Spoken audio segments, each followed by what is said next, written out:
Hey guys, welcome back. So, in the last video I said I was going to do the interior on the 40, but I'm in a little bit of a funk right now, and all the projects are a little bit serious, and I'm getting a little bit overwhelmed by it all.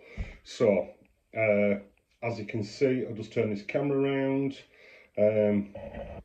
So, we've got the projects going on here, the 40, the Merc, the Ranchero. There's just a lot going on, but I've decided that I need to do something that's just a little bit of fun. So I'm going to dive into that. Okay.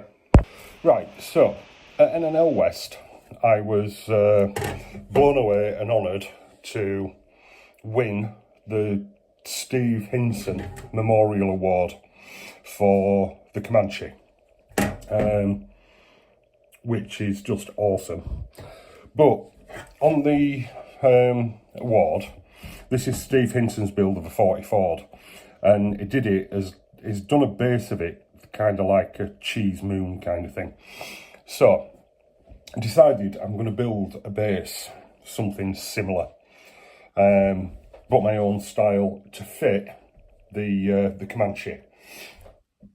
May work, it may not, but what we're going to do is I've got, when I go to shows here in the UK, I usually display my my models on it's just a picture frame, and I put some like carpet material underneath it. So I think this this frame was £1 from Asda. So I've grabbed one of them, and what we have then done is I've put the model on it and drawn around where I want it to be in the base. So we're going to, we have raided the garage. I found some insulation foam that I've got, a tub of cheap filler that's probably past its best, decorating filler. It's, yeah, it is what it is. And then what we're going to do, as you saw in Steve's diorama, there was like craters, so I've dug through a box, and we've found these wheel backs which will do as shapes to get the craters going, and then we'll just see what happens from there. All right, let's get some mess made. Right, so with that in place now, what I want is some height to the back of it here. So I've chunked up some of this foam,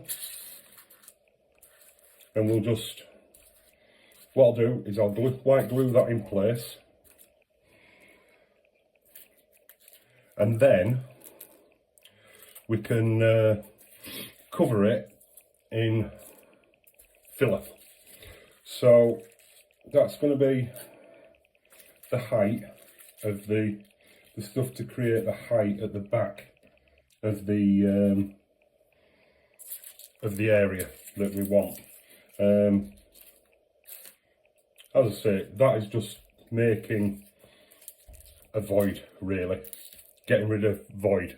So I'm going to white glue all of that in place, and then these wheel backs are basically going to be super glued to the base in random places, and then we'll build it all up with the filler. All right, I'm going to get them glued in now. I'm going to get the model out of the way, and then I don't make a mess of it. Right, so I've now got this all glued in, nice and solid with the terrain sort of that I want. That's just in with white glue. Basically, I'm just going to plough a load of this filler on and see what the hell happens, because I have no idea what I'm doing. So yeah, let's just shove a load of this crap in here and see what happens. This is actually a new tub that I had, because the other stuff is nowhere near useful. I mean, this is probably going to have to dry for a good 24 hours or so, but I don't know, I'm just making this up as I go along, really.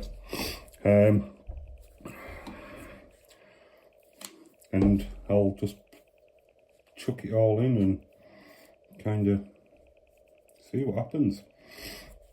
This is all about the fun, really, and getting messy and almost being a bloody kid again. So I'll pile all of this in and come back to you when I've done that. Right, so I've gone in with the filler. Boatloads of fun doing this.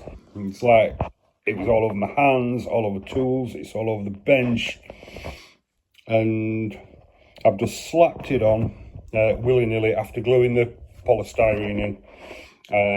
Left the space in the middle for the car, and then gone in with my fingers and a toothbrush and stuff to make the texture.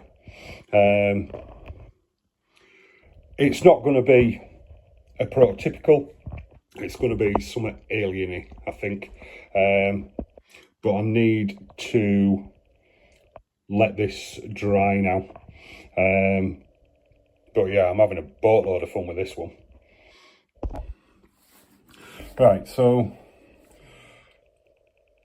I'm pretty much calling this one done. I put it in the dehydrator to dry all the filler out, and then basically to paint it I've used these cheap paints from Hobbycraft. They were like £1.50 a pot, and then I've basically mixed up some, went in with about 3 coats of the pink to start with, and then lightened it up a bit and stippled some of the some lighter pink on as well. And if you notice, I've put bits of flocking in as well, just to give it a little bit more texture. So I'm going to go ahead and put it in the frame and see what it looks like when that's done. Right, there we go. Yeah, kind of. Let's get the bubble on the truck straight. Yeah, so there we go. It's kind of a fitting little base for the truck. I kind of like that, considering it's 24 hours, an old frame, some pulley filler from the garage, some wheel backs, and some cheap paint from Hobbycraft. I'm pleased with that. Looks pretty good, and it's kind of like you could put other stuff in there. Gives it a sort of a fitting base for a spaceship bubble top kind of thing. It has kind of inspired me, really, to do a better one, if you will. One that I can... This is made from water-based polyfiller, and it's not very strong. It's going to chip like hell, I would have thought. But for a couple of hours work, that's kind of like a kid's school craft project kind of thing. I think it spawned an idea, so I think I'll do another one and take a bit more time over it and use milliput or something that's a little bit more stable, that can take lacquer paints, because I quite fancy doing one that's all in sort of pearl paints and a little bit kind of War of the Worlds kind of thing, with all the red weed kind of design to it. So that's another project for another time. But personally, actually, I think this little project's got me out of the funk that I was in and inspired me to get on with some other stuff. Every now and then, I think we all need something that's a little bit different, something just fun, really, that brings a bit of life back to your projects. So anyway, I hope you enjoyed this, and thanks for having a look. Cheers now, guys.